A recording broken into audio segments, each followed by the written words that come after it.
Presiden Prabowo Subianto berespon aspirasi rakyat untuk mereformasi Korps Bayangkara dengan membentuk Komisi Percepatan Reformasi Polri. Komisi berargetkan dalam waktu 3 bulan akan menyerahkan rekomendasi ke Presiden dan Kapolri. Lantas, mampukah komisi yang dipimpin Jimli Asyidiki ini menyentuh akar masalah di institusi Polri?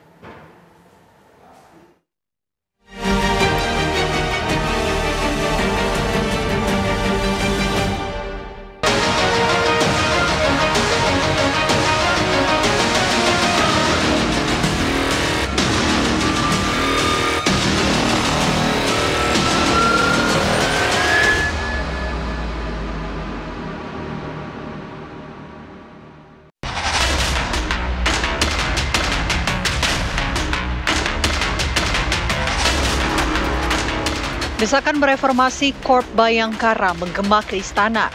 Presiden Prabowo Subianto pun merespon keinginan rakyat itu dengan membentuk Komisi Percepatan Reformasi Polri. Kinerja kepolisian memang sedang disorot. Sejumlah persoalan internal menggerogoti kepercayaan publik. Polisi yang semestinya menjadi pengayom masyarakat justru diakui sendiri kalah gesit dibandingkan personil pemadam kebakaran. Polisi pasti begitu disuruh mereformasi ya pasti ingin mereformasi kan. Nah tinggal tadi yang diminta yang perlu direformasi bagian apa. Seperti tadi saya katakan kan ada 9 poin itu. Contohnya ya kemarin itu ketika kita dianggap pelayanannya itu kurang baik gitu. Maka polisi dievaluasi mana pelayanan yang kurang baik itu kriterianya kayak apa. Misalnya terlalu banyak antrian, kemudian banyak pungli, banyak itu dibenahin, dibersihkan. Termasuk juga kalau untuk tindakan yang kemarin kan kita dikoreksi ataupun dikritik bahwa kalau kita menangani demo itu kan eksesif gitu-gitu. Nah, makanya itu SOP kita perbaiki bahwa sekarang pendekatan demo itu oleh polisi nggak lagi sebagai penanganan tapi pelayanan yang bersahabat. Contohnya kayak gitu. Masyarakat itu berharap Polri itu menjadi lebih profesional. Artinya dia melaksanakan tugas-tugas kepolisian itu dengan sebenarnya karena selama ini muncul banyak penyimpangan. Penyimpangan itu memang dirasakan langsung oleh masyarakat itu terkait dengan kultur kepolisian yang masih mengadopsi kultur militer peninggalan Orde Baru, kemudian juga terkait dengan perilaku anggotanya yang masih melakukan penyalahgunaan kewenangan, melakukan pungli dan sebagainya.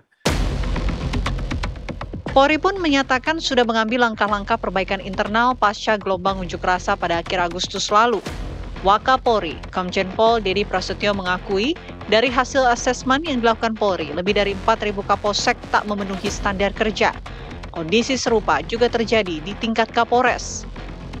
Kami lihat dari 4.340 Kapolsek, 67% ini underperformance. Kenapa underperformance? Hampir 50% Kapolsek kami itu diisi oleh perwira lulusan PAG. Kemudian Kapolres, dari 440 Kapolres yang sudah kami lakukan assessment, 36 Kapolres kami itu underperformance. Ini catatan bagi kami. Kami harus melakukan perbaikan. Demikian juga Reskrim.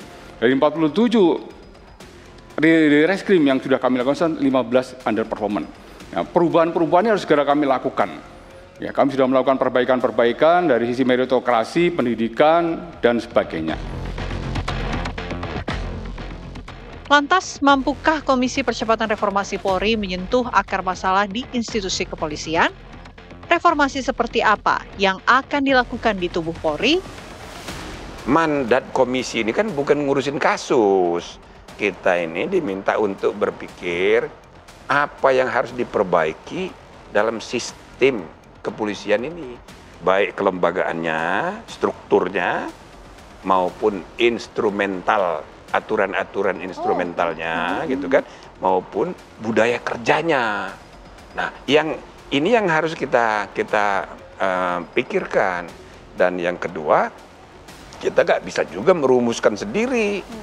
Termasuk misalnya fungsi pengawasan oleh Kompolnas, public policy making, ya, arahan kebijakan yang harusnya dianu oleh Kompolnas, Komisi Polisi nasional, tapi nggak berfungsi. Usai resmi dilantik Presiden Prabowo, Komisi Percepatan Reformasi Polri langsung menggelar rapat perdana yang dihadiri oleh 10 anggotanya. Mereka adalah Jimli Asyidik sebagai Ketua Komisi, Menko Hukum HAM Imigrasi dan Pemasyarakatan Yusril Iza Mahendra, Mendagri Tito Karnavian, Menteri Hukum Supratman Andi Aktas, Wamenku Hukum Otto Hasibuan, dan mantan Menko Polhukam Mahfud MD. Selain itu, komisi juga diisi oleh Kapolri Jenderal Listio Sigit Prabowo, Penasehat Khusus Presiden Ahmad Doviri, serta 2 mantan Kapolri, Jenderal Purnawirawan Idam Aziz dan Jenderal Purnawirawan Badrodin Haiti. Jadi bukan hanya rekomendasi yang bisa kita tulis, saya sendirian bisa nulis, ya kan? Profesor-profesor yang jadi anggota bisa aja nulis, tapi ya kan itu tidak partisipatoris. Sedangkan masalah kepolisian sudah melibatkan emosi seluruh rakyat Indonesia. Nah, maka partisipatori, meaningful, participation seperti yang diputus oleh MK itu, pentingnya partisipasi bermakna itu jauh lebih penting ketimbang hasilnya. Atau setidak-tidaknya sama penting. Nah, jadi kita sebulan ini kita kumpulin. Nah, bulan kedua kita akan mendiskusikan pilihan-pilihan kebijakan. Nanti bulan ketiga kalau bisa sudah drafting, legal drafting, bila perlu rancangan undang-undangnya.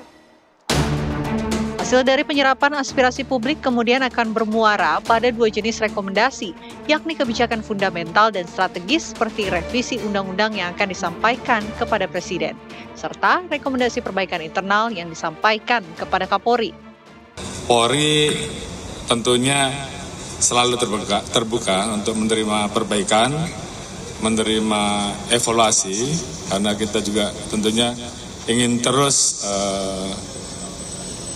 mewujudkan performa Polri sehingga Polri ini betul-betul bisa menjadi institusi yang mewujudkan apa yang bisa diharapkan oleh masyarakat. Langkah cepat Presiden Prabowo Subianto mereformasi institusi Polri membawa harapan baru bagi penegakan hukum di Indonesia. Dulu ketika ada rame-rame itu supaya dibentuk komisi reformasi polisi itu kan, jangan sampai nanti yang ditunjuk itu hanya orang-orang yang katanya pakar, yang orang-orang hebat, tapi nggak ngerti bagaimana kejelekannya polisi dan bagaimana mengobati polisi. Nah, alhamdulillah Pak Presiden mendengarkan itu saran-saran yang kita sampaikan.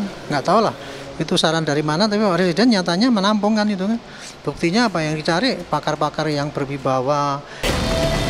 Jurus Jimli Asyidik memoles citra polisi kini dinanti. Tak sedikit harapan publik, Jimli beserta tim reformasi yang ditunjuk Presiden mampu memperbaiki kinerja anggota dan benar-benar hadir mengayomi masyarakat.